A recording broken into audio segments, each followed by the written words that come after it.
Hello everybody, my name is Marlow. Today I will be preparing you to walk through your nether portal and into the wonderful underworld of Minecraft 1.16. Things are not quite the same in the nether anymore. There are several biomes, new mobs, more blocks and lots to explore. So for this video I'm going to split it up into several parts. Time codes are now on the screen if you want to go to something specific. I should say before we begin, I am making this in snapshot 20W08A, so all things are subject to change by the time of the full release for 1.16. Before you actually step through, there are some things you should have on you. A flint and steel so that you can relight your portal if a ghast decides to destroy it. Plenty of blocks that cannot be blown up by a fireball. Cobble is a good choice for this one. Lots of food, torches or some other marker to place so you know how to get back. And of course the usual armor and gear. The bow and golden helmet are important ones here. And if this isn't your first time going into the nether, a potion of fire resistance is always a must, unless you're going into the nether so that you can make one of those. Something else to add on to that list if you are going in to get yourself some sweet new netherite armor and tools, which we will speak more about in depth in just a minute, make sure you bring a diamond pick or you will not be able to collect any. There are 3 new biomes that have been added into the nether: the warped forest, the crimson forest and the soul sand valley. The regular look of the nether is still common throughout, however it is now known as nether wastes. As far as the danger level of all of these go, the warped forest and nether wastes are pretty safe all things considered, but the crimson forest can spawn hoglins and piglins which are aggressive, but we'll get onto them later. But the soul sand valley spawns an ungodly amount of gas, so maybe avoid this one for the most part. Nether Right. I'm sure all of you have heard about this. It's the new highest tier of ore that can be used to craft all of your gear.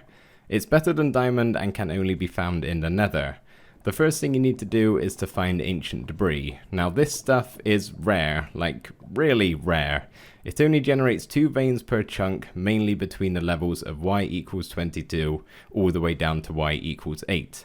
It can generate higher up, but you're very unlikely to find that. Now it will never generate exposed to air, which means you're going to have to dig for it. There may be other methods out there, but in my eyes there are only 2 ways to go about this. Option A, strip mine / dig out an area with your pickaxe. Option B, blow it up with TNT. Ancient debris is blast proof, so don't worry, you won't destroy it. This does have its problems with all the lava pockets around though, so just be careful, it can get a bit messy. Now once you have found some ancient debris, you can start turning it into armor, tools and weapons. So the way it works is pretty much as an upgrade to diamond. All you have to do is place your diamond piece of equipment into the crafting table with a netherite ingot next to it, and voila! But how do you get a netherite ingot, you may ask? Well, put your ancient debris in a furnace or a blast furnace if you want to be speedy, and that will turn into a netherite scrap. 4 of these combined with 4 gold ingots will create your single piece of netherite. Expensive, I know. Good luck with that one. Moving on to the new mobs that have been introduced, the piglins and the hoglins. The piglins are pretty much an upgraded version of the zombie pigmen. Those are still in the game, by the way.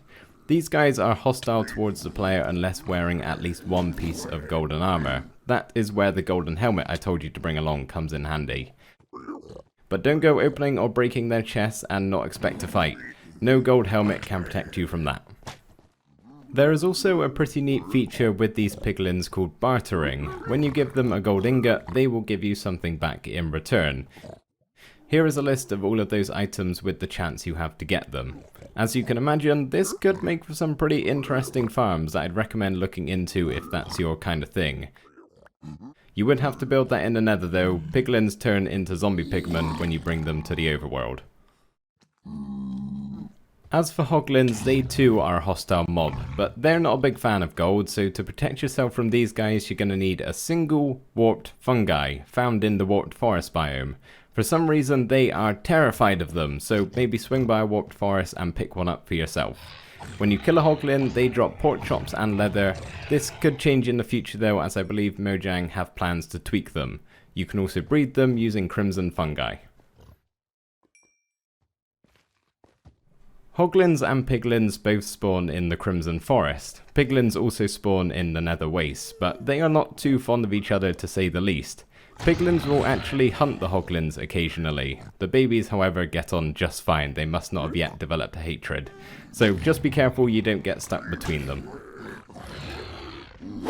There are a few other changes you should know before you go. Nether fortresses haven't changed for the most part. They still have the same mobs, they still look the same and hold all of the same loot. But if you are in search of one of these, make sure you stick to the Nether Wastes and the Soul Sand Valley, as those are the only biomes they generate in. There's a ton of new blocks that have been added in. All of the warp blocks are found in the Warped Forest, and all of the Crimson blocks are found in the Crimson Forest. That's probably fairly obvious. There are a couple that may not be so clear as for where to find them. Weeping Vines can be found in the Crimson Forest, the same goes for the Nether Warp blocks. Shroomlights can be found in both. Now I know I told you to avoid the Soul Sand Valley, but you can get hold of some pretty cool things in there, like the new Basalt block which generates in giant pillars. You need soul soil, which is pretty much everywhere in this biome in order to craft the new Soulfire Lantern and Torch, plus if you set it alight you get blue fire, which is pretty sweet to be honest. And if you're in need of some bone blocks, there are plenty around here you can grab. To my knowledge, none of the new blocks require Silk Touch to be harvested. Netherite gear floats on lava, yet another reason to get yourself some. Don't try and sleep in a bed. Both types of nylium are harvested using a pickaxe, not a shovel. And there are a ton of new sounds which are awesome, especially the Shroomlight. Headphones on for this one. Okay, I think that is all. Hopefully you now feel ready to jump into that portal and explore the realms of 1.16. As I said at the start of the video, we are currently only in the snapshot, so things can and most likely will change, but I imagine most of what I've said in this video should hold up over the course of time. Anyway, thank you so much for watching. I hope this has helped you out, and if you are new to the channel, please feel free to subscribe. It is free, and a like on this video would be very much appreciated. Thank you, and I will see you next time. Bye for now.